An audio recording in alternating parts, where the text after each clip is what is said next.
Hi, everybody. I am Jessica Koch. I am the host of Profound Professionals, and we have had the honor for the last several years to feature amazing individuals from all different industries from all over the world who are doing their line of work with an out of the box spin. So they're such profound professionals.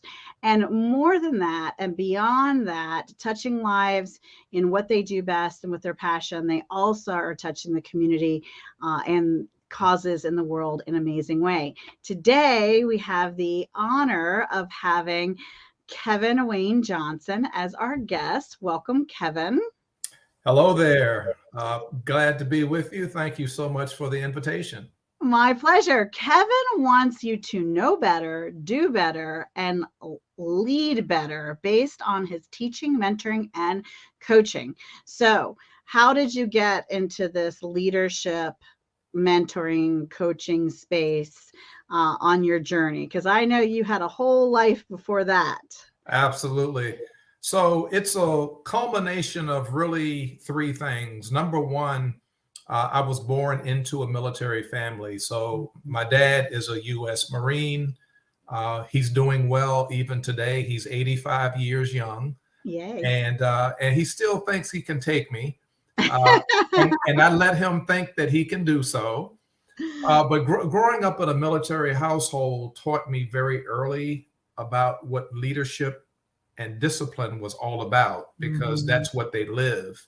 So fast forward, after I graduate from college, Virginia Commonwealth University in my hometown of Richmond, Virginia, federal government. And I end up staying there for 34 years. I really enjoyed that career as a frontline, mid-level, and senior level leader. I had a chance to see good leadership up close and personal, and I got a chance to experience bad leadership up close and personal.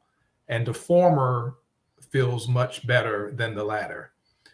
But in addition to that, I've also served in ministry as a ministry leader, serving the local church as a deacon, an associate pastor, and a senior pastor. So I've seen leadership from a number of different vantage points and circles. And it really led me to, when I retired from the federal government 5 years ago, to really embark upon a journey of pouring into the current and next generation of leaders, because the better the leader, the better the organization and the better the team. If we can develop and sustain and maintain a cadre of good leaders, it'll help to make the world a much better place, because leaders understand that it's more than just acumen and intelligence and subject matter expertise, but it's also how you go about caring and valuing and respecting and honoring those that we're leading. When those two intersect, now we're on our way to actually experiencing and observing good leadership. So I'm spending this season of life really laser focused on that. And it's been a wonderful, wonderful journey.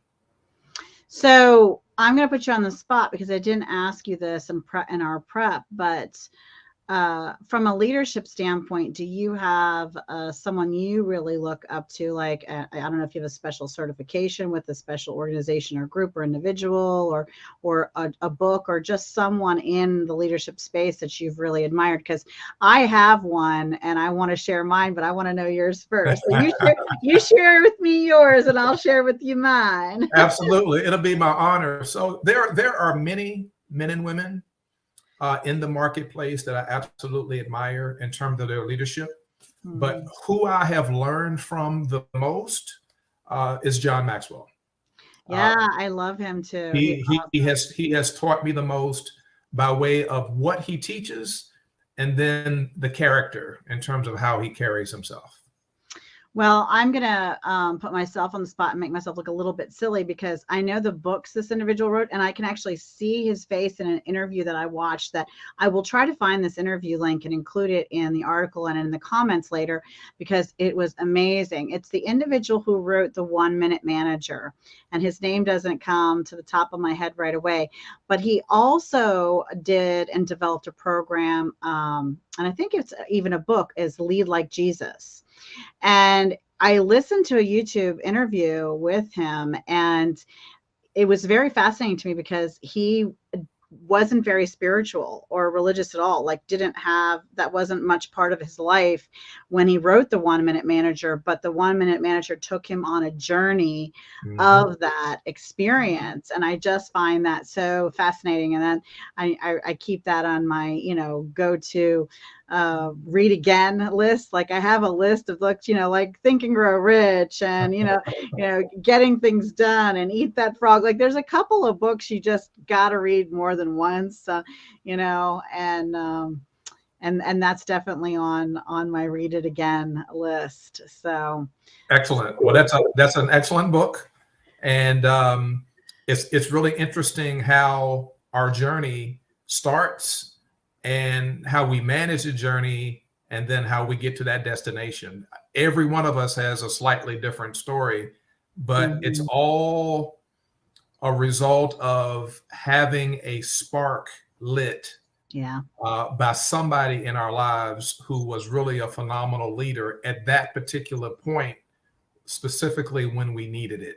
And that's the difference maker for all of us. Well, and it also can be the spark of, like you said, a leader on the other end that inspired someone to make a huge change because they didn't want to see other people going through that kind of experience again. So I think it's interesting that people can have good childhood or bad childhood, and that can be what motivates them to be this great person, great human. Some people blame their bad childhood on the fact that they're not living their best life, and then some people blame the fact that their childhood was challenging, which is now why they are living their best life. So it depends on, it's not about what you experience, but how you choose to respond to it, your reaction, your mindset. So what is it like to work with Kevin? So are they, getting your book, going to an in-person event? Are they going to an online event? Is it live? Is it recorded? How do they actually get this great information that you have from your brain to theirs? Well, it's a multitude of different channels because we reach men and women in government, in corporations, in nonprofit organizations, in churches, and in academic institutions. Those are the men and women that we serve. So I do in-person as well as virtual leadership development training that also includes the assessment tools for leadership style, behavioral style, personality, emotional intelligence, and DISC. So all of that is kind of embedded. I'm also a certified mentor and a certified executive coach. And so we provide those services also in person and virtual, considering the times in which we live. And then I'm also a professional and certified speaker where we are available for the in-person events as well as virtual. So whether it's a summit, a conference, a convention, a particular program, a day-long workshop, a full week of training, all of our curriculum is really tailored to meet that particular audience. Like I said, across all 5 of those different venues in the marketplace at the 3 different levels. The front line, those that are just getting into leadership and really need to understand the nuances. The mid-level, those that have maybe been doing it for a while, but there comes a point where they want to straddle the fence. They've had enough. And so Kevin comes in and kind of helps them to kind of figure out, should they continue on that path, or maybe they should take a different journey. And then our senior leaders who are pretty well equipped in terms of what they know and how to do it. But every now and again, we need a refresher. things Mhm. change. Technology changes, principles and strategies might be different. There's more conversations going on now about diversity, equity, and inclusion. I'm Mhm. certified in that space as well. And then I also facilitate strategic planning meetings. Mhm. A lot of organizations now are having offsite strategic planning sessions to have an honest conversation around, should our folks come back in the office or should they remain Mhm. virtual, or are we just going to settle for hybrid? And what does that look like, and what do we do? So it Mhm. may be a 2 or 3 day strategic planning retreat at an offsite. I come in and I facilitate that for them and come up with an action plan. So, but it's all centered around developing the workforce, the current and next generation of leaders, really to do three things, like you said in the intro: know better, then do better, and then ultimately lead better. Those are the three mantras that we live by. It's sort of the theme that undergirds what we do. We want people to know, and now we want you to convert that to action, which is do. And then once you do that, then ultimately you will lead better. And again, better leaders help to make our world a much better place. So let me ask you, is your ideal client someone with an organization that has, 50 or more employees or 100 or more employees, or does this also include just that individual company owner or business owner who doesn't, maybe they have a virtual team, or they don't, maybe they just have 2 or 3 employees and they're starting to grow that side of their business? Like, what is the best fit customer for you?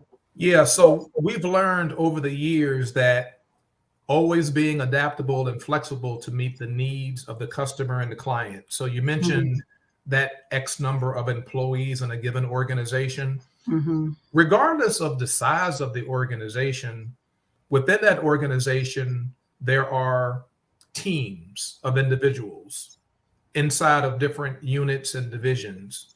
So it could be a team of 10 people that we get together and have a conversation with and walk through a workshop. Or it could be a group of 250 people that I may stand in front of on a stage behind a podium with a microphone and do more of a keynote for maybe an hour, talking about how to be a more effective communicator. So we've had all day sessions with groups as small as 5, and I've had week-long sessions with groups as many as 120.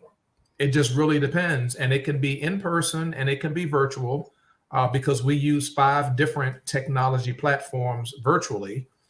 And then I love to travel, so I'm always more than happy to be in person, to meet and greet and have a conversation with those that we're interacting with.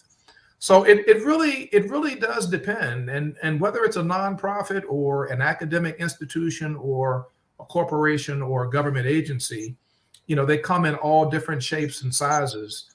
Our programs are tailored to meet that need for that audience. So whether it's 8 or 25 or 1,500, we have something for them to make sure that it fits their mission and vision, and ultimately the desired outcome that we agree to right up front during the negotiations.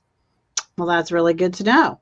Now, the next thing I'm going to ask you to do is share with us something actionable that someone could apply to their life today to be a better leader and to step up, something that you can give them. But before I do that, is there anything else about your business that we didn't cover yet that you wanted to share? Well, the name of the business is the Johnson Leadership Group. We're located in Clarksville, Maryland, Mhm. here in the United States of America. And under that umbrella, I lead primarily as the lead facilitator in training, but I do have a nice, diverse team of 10 certified men and women that are also a part of the team in terms of delivering the content, whether it's about growth or influence or communication, emotional intelligence, diversity, equity, and inclusion, et cetera. So I Mhm. wanted to make sure that everyone understood and knew the name of the company, the Johnson Leadership Group. Well, that's important to share. All right. So, with that said, can you share with us something that might make a difference in our leadership style or ability, or just something that you think that is pretty simplistic for them to step forward and apply? Yeah, so let me just go back and I want to unpack just a little bit what I said earlier because I don't want people to miss it. It's one of the most important things that we share and we want everyone to understand, whether you're an aspiring leader or you're currently leading. It's really important to understand this. You gain credibility as a leader based on what you know. That's undeniable, that's verifiable, that's validatable, and it's measurable. Leaders that show up, that know their stuff, gain credibility from their team and their organization and their company or their government agency. So your subject matter expertise and your intel and your acumen is valued and respected. Here's where we need to understand what leadership is all about. The people that we are entrusted to lead are counting on us for resources, for development, for training, and for opportunities to advance. And unless the leader demonstrates genuinely and authentically that we care for the people that we're leading, that we trust them, we honor them, we value them, and we respect them as people, not as workers. We're there to get work done. I get it. We get paid, we get benefits, we get vacation. I get it. But the leader that demonstrates that they actually care about the people that they are entrusted to lead, that makes for the best leader, because then they'll want to produce. There's a saying that all of us are familiar with, and you've heard it many times, but it's worth repeating. And it goes as follows: people don't really care how much you know until they first know how much you care. That is so true. So if leaders embrace and align with what's in the heart and what's in the mind, now we're on our way to leading phenomenal organizations, teams, and people, because people want to follow. And the last thing that we want as a leader is a team of people that show up every day and don't want to be there because of us. Yeah, I totally agree. Well, one of the reasons we started Profound Professionals is because when I found brilliant individuals like you who are taking a different approach in their space, almost 100% of the time, they were also really involved and concerned in some way with a cause they started themselves, or a cause they supported in their community, or a cause they supported somewhere in the world, that were touching other people's lives. And I thought, this isn't an accident, right? What makes people profound and out of the box thinkers also connects them to amazing individuals and humans. And so share with us a little bit about a cause that you support and care about. All right. Well, many, many years ago, I learned more about, and I began a partnership with World Vision. World Vision gives you and I an opportunity to sponsor a child overseas. And so there's a little girl named Marie, when she was about 3 or 4 years old, that I signed up for to sponsor. She lives in Rwanda, Africa. Teenager now. It's been that long. And for just a small donation of $35 a month. How old is she now? She's 17 now. Wow. So I've been going strong with it for all of these years.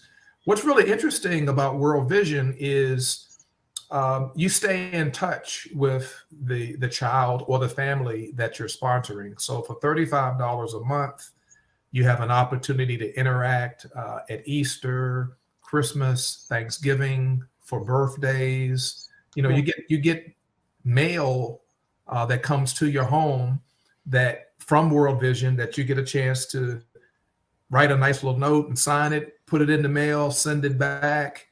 Everything goes through them. And she's in one of the townships there in Rwanda. And it started when she was about 3 years old. Her name is Marie. And it brings a big smile to your face because for just a small donation, you know that you're making a really, really big difference in the life of another person. So it's been about probably 13, 14 years now. And I found out about it through a church convention that I went to, and they had a table, an exhibitor table, and I stopped by, and I was just led to sign up and contribute, and I haven't stopped ever since. See, and now you may have just inspired by sharing that the next 3, 5, 100 people who hear this video to say, you know what? Maybe I'll look into that. Maybe I'll do that too. And maybe they'll sponsor someone for another 20 years. There you go. Going forward. I wonder if they ever have trips, opportunities to actually go to the townships and meet the families and meet the people. That would wouldn't that be something? Yeah, I think so. I did reach out during the pandemic. Well, as the pandemic was winding down, I reached out to say, I would love the opportunity to come at some point, but they haven't opened up that door yet. But that's definitely my goal. Yes. That would be really, really cool. I know I work with a lot of our team, and they're everywhere from, Nigeria and Pakistan and South Africa and a lot of these countries that really, really struggle. And I have made such close relationships with the families from the teams that are part of, our company. And, I know that one of our long-term goals is to take a trip and, meet some of these families and things in person. So, that's really, really beautiful. Now, as all of our Profound Professional followers, if you're watching me and you're watching again, you already know Jessica loves books. And if she gets a hot minute and an extra second with an amazing guest like Kevin, she's going to say, all right, Kevin, we need to add some more amazing books to our book list. What books have inspired your life or grown your business, or you just feel everyone should know about? First of all, do you have any books you've written yourself? Oh, I'm glad you asked. So I am the author of Leadership with a Servant's Heart. These are the first two in the series. As you notice, the same title, but if you look at the bottom, a slightly different subtitle. Right. And so it's all about really helping my readers around the globe better understand what I've articulated as it relates to subject matter expertise and what's in the heart. So leadership with the servant's heart. And I always emphasize the heart because the scriptures remind us that we are to guard the heart with all diligence because from it flows the issues of life. And what it's referring to for those of us in the leadership community is to be very much aware that compassion and empathy and respect, honor, value, and care for others is just as important as what we know. And when we can align those and when they come in agreement, that's what makes the best leaders. And so the books are just an extension of what we do as a part of the Johnson Leadership Group to reach the audiences that are out there that really thirst and hunger for this type of information. And so I'm really, really pleased that the first book in the series, the publishing industry has embraced. It earned 9 literary awards. It was a 2-time Amazon new release bestseller. And I'm really appreciating all the readers around the globe. And then the latest one here was just released just about a month and a half ago. It's new in the marketplace and it's gaining momentum. We're talking about leading through personal relationships, number one, and then secondly, how you go about leading in the workplace. And I tell you, Jessica, when I go back and look at both of those books, I wrote them, but when I go back and look at them periodically, I'm amazed that I actually had that in me to put into these books. But I'm equally thankful and grateful for the many readers around the world that have given us some really, really good comments, some good book reviews, and good support from the publishing industry. And all of 2023, I will be on a national book tour. We're going to 20 cities. And then later this year, we'll be in Kenya, Africa, and also in the nation of Dubai later in 2023. We have team members from these places you're listing, so I love that. Yeah. Is there a book not written by Kevin that also inspired your life or your growth of your business? Yeah, so the late Dr. Miles Monroe, who pastored the Faith Ministries, Bahamas Faith Ministries International in Nassau, Bahamas, he wrote a book called Understanding Your Potential. This book goes way back, about 30 years. And it really touched me when I read through it. A pretty small book, probably about maybe 120 pages, paperback, but it talked about your potential. And isn't it amazing that so many people don't get an opportunity because somebody figures that, oh, they don't have the potential to do that. And we just bypass so many people who are gifted, who can be world changers. So it touched me, and it still stays with me. He's no longer with us. Him and his wife died tragically, unfortunately, in a plane accident many years ago. But I had a chance to meet some of his founding members there at the church there in Nassau, Bahamas. I follow his teachings. I follow his books.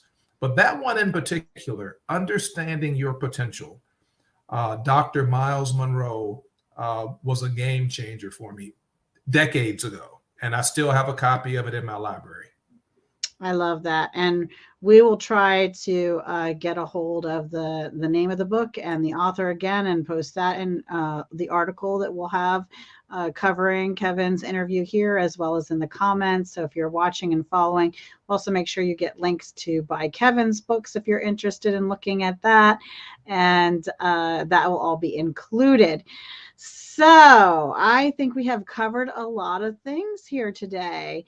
And so what I'm going to say is, if you are passionate about something and you have something amazing to share with people that will help improve their lives or improve their business, and you are also a profound professional that should be featured on our show, please reach out to us.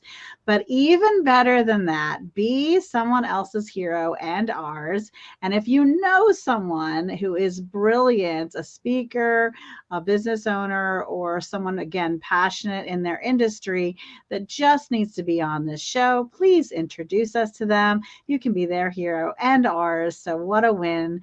And we will be happy to feature them. Now, before we say goodbye, Kevin, I would love for you to share one last piece of inspiration or information with our audience. All right. So, Jessica, I'm going to go back and sort of piggyback in my own way about something you said a little bit earlier. And I firmly believe in this. In this life literally is 10% of what happens to us, but it's 90% of how we respond to it. And I want all of us to really think hard and carefully about how we respond to things, because that ultimately will dictate the ultimate outcome. So if something happens to you that you may not necessarily agree with, instead of letting it bend you out of shape, keep it in perspective and use it as an opportunity to teach someone else. So that's a truism, that's a reality, and that's something I like to always leave with people, because we don't want to make that ultimate mistake that might cost us our reputation or interfere with our character. So that's what I want to leave with everyone as we conclude our time together, Jessica. Well, I don't know about what you think, but I think this has been an amazing experience and well spent time together. I think we've shared some amazing things with people, and we thank you for watching, and we even thank you even more for sharing.